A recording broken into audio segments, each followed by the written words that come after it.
I grew up in 70s, 80s, and it was kind of this like satanic panic. And we had this, I went to this Christian rock and roll seminar where they're just telling you how rock and roll is so bad.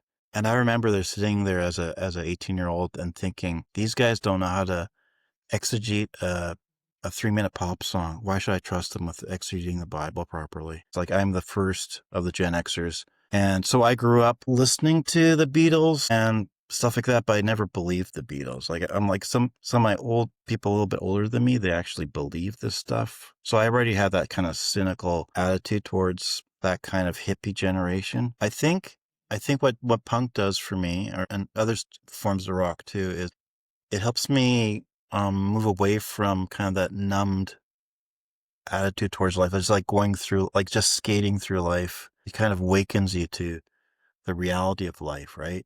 And there's there's lots of music out there that simply is distracting, numbing, luring people away from the kind of important matters.